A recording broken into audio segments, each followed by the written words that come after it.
기도하겠습니다. 주님 사랑합니다. 예수님이 십자가에 넘겨지심으로 우리는 살아났습니다. 성령 하나님이 함께하여 주셔서 넘겨주신 그 십자가를 하나님 소멸치 않길 원합니다. 우리 안에서 성령 하나님께서 역사해 주셔서 그 십자가의 영광이 우리에게도 임하게 주님 축복하여 주시옵소서. 주님이 가신 그 길 우리도 따라가길 원합니다. 우리의 힘으로는 할 수 없사오니 성령 하나님이 우리의 모든 것을 나의 것들을 죽이셔서 하나님의 것으로 바꿔주시며 주의 길을 따라갈 수 있도록 은혜 허락하여 주시옵소서. 올 한 해도 하나님 나를 찾게 하시고 현장을 찾게 하시고 교회를 찾는 일들이 일어날 수 있도록 우리의 모든 것들을 사용하여 주시옵소서. 감사드리오며 예수 그리스도 이름으로 기도드렸습니다. 아멘. 요한복음 19장 15절 말씀입니다.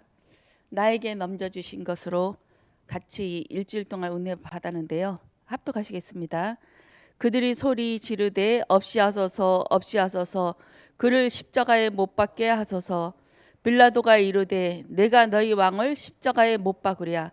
대제사장들이 대답하되 가이사 외에는 우리에게 왕이 없나이다 하니. 보좌의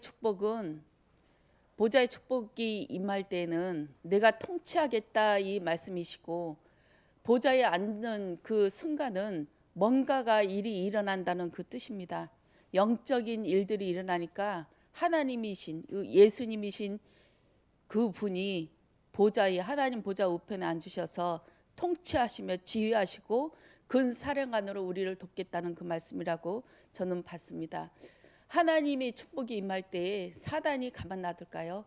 사단이 역사도 분명히 있게 되고 이것을 하나님이신 예수님이 지키고 보호하시고 우리를 대신해서 싸워주신다는 그 뜻으로 저는 은혜를 받았습니다. 내가 원하는 것이 이루어지는 것이 복입니까? 나에게 복이 임하는 것이 보좌의 축복입니까? 이것을 가지고 한 주 동안도 묵상하게 되었습니다. 왕은 앉는 곳이 보좌입니다. 내가 이제부터 통치하겠다 그 굳은 의지가 보좌에 앉는 그 모습으로 보여집니다. 하나님이 우리를 보실 때 과거 현재 미래로 통일해서 보시지요.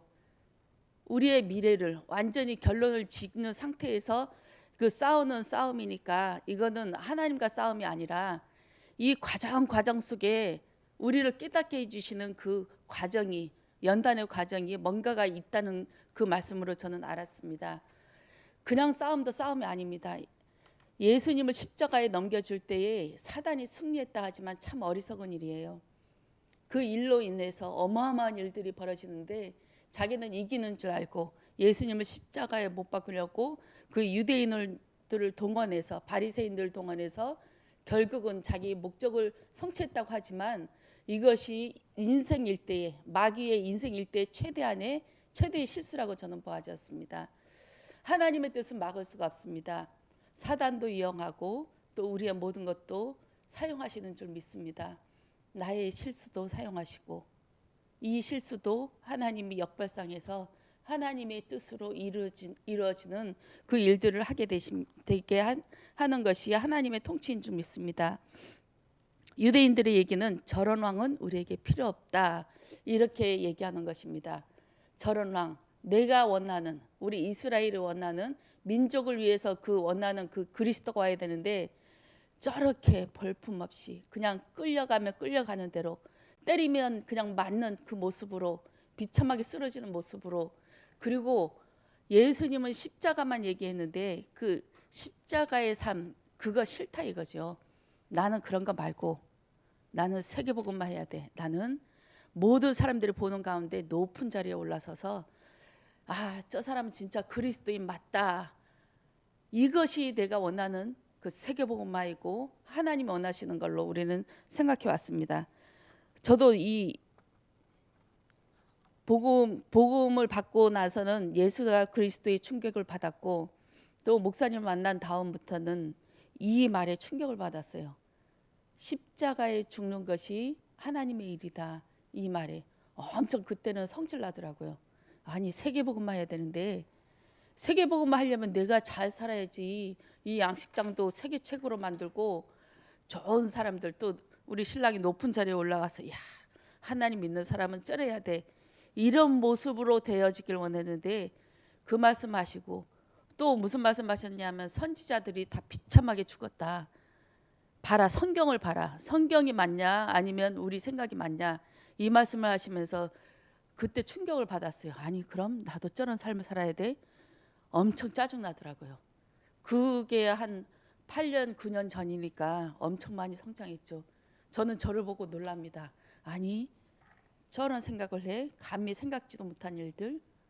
이제는 조금씩 나와는 상관없어지는 일들이 보여져요. 내일이지만 아 저건 나와 상관없는데 하나님이 일을 이루시게 한 거지. 그러면서 무감각해지고 괜찮아지고 그래서 그냥 앞에 떠벅떠벅 기드론 시내를 가는 그 예수님처럼 다윗이 압살롬의 배반당해서 기드론 시내를 건너가는 그 모습처럼 저는 되어져 가고 있는 것을 봤습니다. 예수님은 우리를 가나안 땅으로 천국으로 인도하는 방법이 십자가뿐이랍니다. 왜 십자가만 될까요? 너는 안 되네. 너는 안 돼. 너는 띠꾸리고 먼지이고 하나님의 말씀이 물이 들어와야만이 모습이 사람의 모습이 갖춰지고 영이 들어가야 생명이 되고 하나님의 형상이 회복되는 거지. 그 전에는 우리는 먼지 그냥 짐승에 불과할 뿐입니다. 우리는 십자가로 나의 것을 뺏기는 것 같지만 아니에요. 사람 만들어가는 겁니다. 하나님의 형상을 만들어가는 그 과정인 줄 믿습니다. 절대 나로서는 안 된다는 것을 깨닫는 것이 하나님의 은혜인 줄 믿습니다. 이 시대는 왕을 잃어버린 자들의 역사입니다. 마귀의 역사를 받아들이는 것이 우리들의 모습이기도 합니다.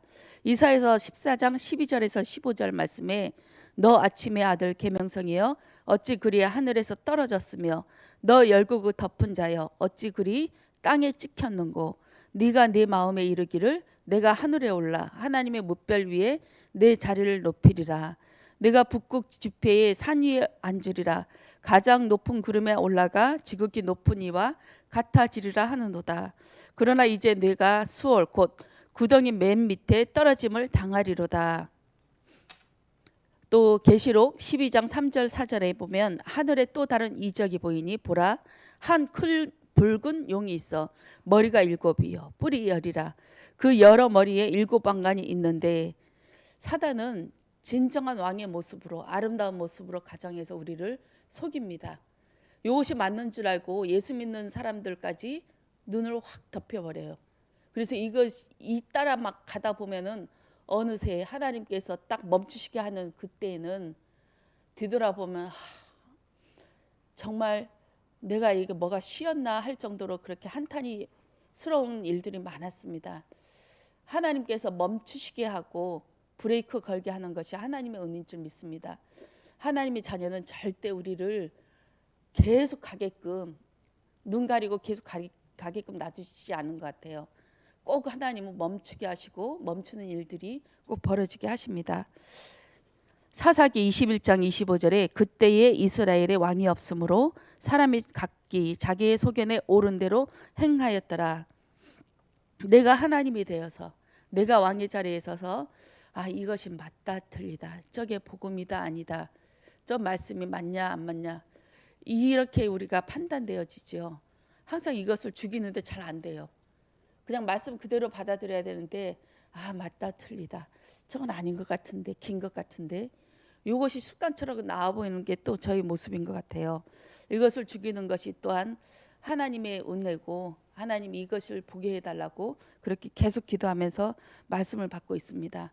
어느 자리에선가도 어느 말씀을 받아도 내가 왕자리에서 있지 않고 하나님이 오늘 주신 말씀을 그 가운데서 찾고 은혜를 누릴 수 있는 내가 돼야 될 줄 믿습니다. 잃어버린 어린 양 100마리의 양을 지키는 목자가 있었습니다. 그 중에 한 마리 어린 양을 찾아 헤맵니다. 99마리는 완전한 숫자인데 이 많은 사람을 원하는 것이 아니라 나는 회개할 것이 없는 의로운 99마리 양을 찾는 것이 아니라 길 잃어버리고 정말 나는 죄인이로소이다 고백하고 지금 언제 죽을지 모르는 그 상황에서 하나님을 바라보는 애타는 어린아이와 같은 심정이 한 마리의 어린 양인 줄 믿습니다. 예배 드릴 때에도 한 마리 길 잃어버린 어린 양처럼 하나님을 바라보고 하나님 오늘도 나 말씀 주시지 않으면 나 죽어요 하는 그 심정으로 받길 원합니다. 매일매일 먹어야 됩니다. 이 말씀이 어저께 하루 먹고 일주일 동안 버티고 그럴 차원이 아니에요. 이 땅은 흑암으로 딱 덮인 세상이라서 어느 한순간에 우리의 생각과 마음을 팍 장악해서 이렇게 끌려다닐 수도 있어요. 오늘 말씀 받고 또 내일 말씀 받고 매일매일 밥 먹듯이 말입니다. 그래서 이스라엘 백성들이 광야에서 만나를 주실 때 매일매일 하루 취향만 주시는 것 같아요. 그래서 하루 취향, 오늘 아침에도 하나님 오늘도 말씀을 주시고 나의 생각과 마음을 붙잡아 주세요. 하나님의 말씀이 들리도록 하나님 예수 그리스도를 먹게 해주세요. 그렇게 저는 영적인 싸움을 하고 있습니다. 그들이 예수는 우리의 왕이라고 외칠 때에 하나님은 예수님을 십자가에 넘겨주셨습니다. 파라디도미하고 뭔가가 대신 잡히고 풀려나고 뭔가 대신 세례 요한의 머리를 소반에 받치고 갖고 올 때에 제자들이 풀려나고 뭔가가 대가를 꼭 지불하는가 봐요. 그만큼 우리의 이 생명적인 은혜가 그만큼 크고 놀랍다는 것인 줄 알았습니다. 우리 가문에서 예수 믿는 것이 제가 처음이거든요. 가문에서 예수 처음 믿는 것이 보통 일이 아니더라고요. 많은 세월 동안 어려움 당하고 핍박당하고 고난당하고 이것을 볼 때 저는 중간에 그런 생각했어요. 예수 믿는 것이 영원을 두고 인생 전체를 두고 오늘을 살아가는 거구나. 오늘의 핍박은 아무것도 아니구나. 이것까지 저는 고백되어지더라고요. 이만큼 어마어마한 거구나. 이것이 핍박이지만 정말 하나님이 우리 가문을 두고 역사하실 그 시작이구나. 이렇게 생각할 때 힘이 나더라고요. 저는 한 주간 일어난 일을 보면서 많은 생각을 했어요. 많은 생각을 하고 지나간 하나님께서 영적인 것들을 하나씩 깨우쳐 주는데 참 은혜를 많이 받았습니다. 저번 주 주일날 우리 캠프 팀 합석 못하고 제가 기도하고 있는 그분을 만나고 또 서귀포에 넘어가서 말씀을 전하고 그 따님이랑 얘기할 때 너무 눈을 또라지게 봐가지고 요거에 나랑 지금 전쟁을 하나 아니면 받아들이고 있나 이게 의심스럽더라고요. 눈을 그냥 이게 흡수하는 눈이 아니고 좀 애매한 눈이었어요. 그러면서도 얘가 고분고분하게 영접 기도를 하니까 영접 기도하고 오는 중에 너무너무 행복했어요. 역시 우리는 뭔가 해야 할 때 참 이게 위로가 되는가 봐요. 내가 뭘 했다. 그러면서 그 밤중에 넘어오면서 어찌나 좋던지 졸립지도 않고요. 5.16도를 넘었는데 내가 뭔가 했다 이거예요. 그러면서 이 아이의 삶이 어떻게 하나님께서 인도하실지 너무 행복해서 하나님 저 매일매일 이렇게 전도할 수 있도록 도와주세요. 은혜주세요. 나 이게 제일 행복해요 하면서 왔는데 그 밤중에 전쟁이 일어났어요. 우리 집에 그 누구한테서 이렇게 전쟁이 일어나는데 막 소주병이 날아가고 그렇게 하는 와중에 이것도 그때는 무슨 생각했냐면 뭔가가 우리 교회에 중요한 일이 벌어지고 있다. 제가 갈비뼈 5개 부러질 때도 그때도 우리 교회 설립할 때였거든요. 근데 작년 우리 11월 달부터 주일 캠프하자 하면서 캠프하면서 계속 기도했었고 또 목사님께서 주일날 토요일날 토요 서밋 학교 이것을 놓고 기도하시면서 계속 교회 전체가 그런 방향으로 기도하고 있는데 뭔가가 중요한 일이 벌어지고 있구나 이렇게 싶더라고요. 그러면서 아침에 이거 다 전쟁 치른 그 잔해들을 다 수거하면서 치운 다음에 제가 기도하는 그 혜정 씨한테서 전화 왔어요. 와가지고 어젯밤에 갑자기 남편이 전화 와가지고 이러이러했고 또 우리 딸인 우리 나경이가 왜 그런 아줌마 만나냐고, 왜 그딴 교회 다니냐고 그러면서 딱 거부하더라고요. 하면서 다 치우고 나서 이제 뭔 일이 있었나, 이제 정신 차려지고 이제 말씀을, 이제 남은 녹취록을 강단 메시지를 하고 있는데 이 생각이 번쩍 드는 거예요. 아, 뭔가 연결되어져 있구나. 이 딸이랑 아빠랑 연결되어져 있구나, 이 생각이 들더라고요. 그러면서 제가 한 8년 전에 렘넌트 사역 본격적으로 한 게 우리 백창년 선생님이 드럼 친 선생님이기도 하지만 그 이후에 본격적으로 한 게 이 사건인 것 같아요. 우리 동네에 있는 동복교회 다녔던 두 친구가 있었는데 그 친구를 놓고 생각날 때마다 기도하고, 아, 이 아이가 어떤 애일까 하면서 궁금해하던 중에 만났어요. 만나고 이 아이랑 같이 얘기하고 같이 의논하는 중에 이 아이 친구가 전화 왔어요. 이 아이가 자살한다고 빨리 와서 보자고 해서 가서 보니까 이게 카터칼로 손목을 막 구우고 있더라고요. 그렇게 해서 왜 그러냐 하면서 그것을 뺏고 복음을 전하고 또 어떤 일이 있었는지 대충은 알았어요. 그래서 이 남자친구랑 헤어지게 만들어야겠다. 그때 이 아이들 나이가 17, 18 이 아이였거든요. 그중에 어떤 또 한 명은 유진이라고 그 학교 가는 데마다 잘려요. 또 필리핀 저기 미션홈에 보내놔두니까 이제 거기에서 선생님 머리채를 잡고 흔들어 가지고 또 쫓겨나고 이제 아무 데서 할 수 없는 상황이라 이 아이랑 또 이 아이들이랑 같이 할 수 있는 미션홈 원룸을 하나 얻어가지고 본격적으로 했거든요. 근데 이 여자아이가 그 남자아이를 또 만나러 간다는 거예요. 그래서 이제 그 아이 친구랑 같이 쳐들어갔어요. 그 집에, 그 남자친구 집에 가보니까 와, 장난이 아니었어요. 막 바닥에는 피가 고여 있고 이 남자아이가 데스메탈을 하고 있었어요. 데스메탈을 하니 사람 죽이고 막 팔 자르고 이런 음악을 듣고 있는데 하루 종일 들어요. 근데 이 아이가 이게 뭐 싹 쓰이니까 우리 그 은경이를 앞에 놓고 이게 피를 보면서 그걸 빨아먹는 거예요.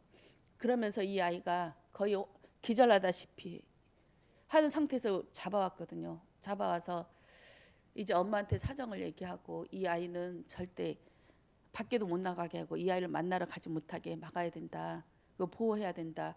그러면서 우리가 관리를 하고 있는데 어느 날 이 남자애가 쳐들어온 거예요. 밤중에 그 온몸에 막 피투성이가 돼가지고 그렇게 해서 그것을 막고 걔 엄마랑 막고 이제 못 가게 했는데 그 은경이 엄마랑 얘기를 했어요. 여기서는 안 되겠다. 제주도 땅에서는 안 되고 우리 보내자. 그래서 이천 주은혜 교회로 보내기로. 그때 우리 딸이 강주성 목사님네 교회 옆에 원룸 얻었거든요. 얘가 살려면 거기로 피신 가서 절대 이제 핸드폰도 끊고 전화도 못 하게끔 그렇게 해서 보내자 했는데 이 엄마랑 같이 데리고 가기로 했어요. 그렇게 해서 이 아이랑 우리 유진이랑 그 막장 드라마인 그 애랑 또 엄마랑 저랑 4명이서 비행기 타고 갔어요. 가가지고 거기서 하룻밤 묵고 엄마는 예배 안 드리고 그냥 온다고 해서 와버렸고 우리 3명이서 예배를 드리는데 11시에 예배인데 10시 반쯤에 얘가 갑자기 잠을 거의 못 잤어요. 못 자서 밖에 나가더라고요. 나가서 딱 들어왔는데 얘가 눈이 그냥 돌아가 버렸어요. 눈이 돌아가지고 막 흔들거리면서 예배를 드리는데 얘가 정신이 없더라고요. 나중에 예배 끝나자마자 집에 데려가서 이제 계속 얘기하는데 막 죽여버리겠다 막 입신해가지고 그러더라고요. 그러면서 나중에 정신 차리고 나서 기도하고 나서 괜찮아졌거든요. 얘기를 들어보니까 딱 10시 반쯤에 너무 그 남자친구한테 전화하고 싶더래요. 너무너무. 그렇게 해서 위에 올라가서 전화를 한 거예요. 전화를 하는데 저는 그때 알았어요. 전화를 통해서도 귀신이 들어오는 거구나. 그렇게 해서 뭔가 확 들어와 버려서 이 아이가 그 남자 친구가 뭐를 명령했냐면 거기에 있는 사람들 다 나쁜 사람이니까 죽여라. 칼 갖고 가서 다 죽여야 된다. 이 명령을 받은 거예요. 얘는 막 혼미한 상태가 돼버렸고 그렇게 해서 이런 와중에 있더라고요. 저는 이 과정 속에서 영적인 것들이 시공간을 초월하는 것이고, 정말 우리 류 목사님께서 말씀하셨잖아요. 유아 유치부 얘기할 때 지식을 전달해 주는 것이 아니고 전달하는 거다. 영적인 것들이 전달되어져요. 그냥 얘기할 때 뭔가가 왔다 갔다 하거든요. 우리는 나를 먼저 캠프하고 내 안에 그리스도를 계속 확인하고 복음을 누릴 때 이것이 전달되어지는 줄 믿습니다. 그렇게 해서 이 아이가 왔는데, 이 서귀포에서 갔다 오고 아침에 전쟁을 치르고 나서 이 아이 생각이 나더라고요. 그 동복 아이. 이게 연결되어졌구나. 절대 이걸 끊을 수 없구나. 그렇게 해서 수요 예배 때 너무 답답해서 김미경 권사님한테 도움을 요청했어요. 요청해서 이런 경우가 있던데 어떻게 되겠냐. 제가 어떻게 접근해야 되겠냐 하면서 이 아이를 우리 토요선민학교에 오면 잘 도와달라고 그렇게 말씀드리고 나서 권사님랑 통화하면서 느낀 게, 이게 그냥 보통 일이 아니구나. 이게 영적인 싸움인데 치열한 피 튀기는 전쟁이 되겠구나 싶더라고요. 그렇게 해서 이 아이들 한 명 한 명이 어떤 상태가 됐는지 잘 유심히 들여다보고, 정말 이 아이 오랫동안 문제, 본인이 통제가 안 되는 그 문제거든요. 언제 드러날지도 몰라요. 언제 드러나서 이 아이들을 딱 붙잡고 이게 흔들어 갈지도 모르는 상태여서 정말 우리 교회가 이 일에 쓰임 받고 있지 않나. 우리 어저께 토요서밋 학교에 9명의 렘넌트를 왔고, 그 나경이 엄마도 왔고, 이 상황에서 이렇게 예배를 드리는데 모든 것이 핀토가 나왔어요. 내 생각과, 나는 빨간 것을 원했는데 하나님께서는 파란 것을 주셨고, 그런 상황이더라고요. 우리 아이들 6살짜리가 3명 4명이 있었는데, 이 아이들이 예배 시간에 방해될까 봐 우리는 밖에 끌고 가서 땜빵 하다가 오려고 했거든요. 근데 목사님께서 같이 예배 드릴 수 있다고 해서, 그럼 좀 방해되면 그때 조치하고 이렇게 하자 해서 예배를 드리는데, 이 4명의 아이들이 최고로 예배 잘 드렸어요. 그리고 송미실 권사님께서 어저께 예배 인도하셨는데, 영접까지 하셨는데, 세상에 그렇게 은혜로운 말씀, 어저께가 최고였던 것 같아요. 지금까지도 그랬지만 너무 은혜를 받았고, 이 아이들한테도 계속 그 은혜가 전달되어지고, 또 각자 반으로 흩어져서 이제 짝을 지어졌거든요. 선생님이랑 우리 렘넌트들이랑. 그리고 김매경 목사님은 우리 동복 렘넌트 4명 중에 큰딸 현서, 그리고 나경이 맡았고, 우리 구병현 집사님이 이쁜 애기들 하나랑 또 동복 렘넌트 중에 딸 둘이 있어요. 이쁜 애들. 그 둘이 해서 3명 맡았고, 그 집에 와서 곰곰이 생각해 보니까, 야, 구병현 집사님도 대박이었겠구나 싶더라고요. 시커먼 아들들만 키우다가 어떻게 이 공주님 같은 아이들을 보니까 오금이 다 저리고 얼마나 이쁘고 기뻤겠냐고 저는 생각 들면서 엄청 혼자만 비식비식 웃었습니다. 그러면서 이 토요 렘넌트 학교에 하나님 하시는 거 보면서, 야, 우리는 그냥 실려가는 거구나. 몸을 맡겨서 떠맡겨 가는 거구나. 우리 김매경 교사님은 이 후대 사역을 위해서 회사에서 잘렸잖아요. 이제 하나님이 하시는 것이 정말 미래를 두고, 권사님이 딱 십자가에 남겨주자 이 아이들이 풀려나고 우리 제자들의 사역이 시작되고, 저도 또한 주 5일 근무하겠다 선포하고 나온 상태거든요. 토요일 날이 그냥 상태가 아니라 영적인 배경이 되어서 영적 싸움하는 그 피 튀기는 보좌의 전쟁인 줄 믿습니다. 우리 전체 성도가 기도해 주시고, 이것이 시작이 돼서 이 후대 사역이 시작돼서 또 이 시작으로 인해서 또 성전도 되어질 것 같아요. 하나님이 급하시지 우리가 급한 거 아니거든요. 우리는 이 후대 사역에 전념하고 이 아이들 하나하나 영적인 상태를 체크하면서 나 같은 자를 만들면 안 돼요. 나 같은 자. 상처에 찌들리고 여기저기 막 아무데나 들여받고 하는 실패한 인생이었던 나를 하나님께서 하나씩 얼마나 고생하면서 나를 인도하시고 먹이시면서 그렇게 이 자리까지 하나님 오게 하셨습니까? 근데 이 아이들은 틀리거든요. 바로 하면 바로 나오는 그런 상태니까, 이 더 이상 상처받지 않도록 이 아이들한테 불과 칼을 심어줄 수 있도록 우리 그렇게 기도하고, 이 외에도 우리 준경이, 소율이, 주원이, 또 우리 태훈이, 태환이, 우리 후대들 많이 있잖아요. 그냥 끌고 오는 것이 아니라 기도하면서 이 아이들이 정말 하나님 때가 되면 우리와 합세할 수 있도록 계속 기도하면서 이 아이들 한 명 한 명 이름 놓고 기도해야 될 줄 믿습니다. 우리의 시작이 후대의 시작인 줄 믿습니다. 후대가 우리의 미래이고, 이 아이들이 마지막 날 하나님께서 재림지로 심판지로 오실 그날에 하나님 앞에 그 사단과 맞서 싸울 그 군대인 줄 믿습니다. 우리는 한물 가고 이 후대를 통해서 하나님께서 역사하실 그것을 기대하면서 우리는 모든 것을 희생하고 우리는 그냥 죽어집시다. 기도하겠습니다. 주님 감사합니다. 아브라함의 두 손에 가졌던 불과 칼처럼 우리한테는 죽일 수도 있고 살릴 수도 있는 그런 하나님, 그것을 가졌습니다. 하나님 결단할 수 있는 마음 주시고 이 불과 칼을 살리는 데 사용하게 해 주시옵고, 우리의 생명이 십자가에 못 박힌 바 내줄 수 있도록 하나님 은혜 주셔서 후대를 살리고 이 시대를 살릴 수 있도록 하나님 우리를 통하여 역사하여 주시옵소서. 오늘 하나님 말씀도 성령 하나님께서 역사해 주셔서 말씀이 들려지는 은혜가 있게 하시고, 또한 교회에 올 수 있도록 영적인 힘들 허락하여 주시옵소서. 감사드리오며 예수 그리스도의 이름으로 기도드렸습니다. 아멘.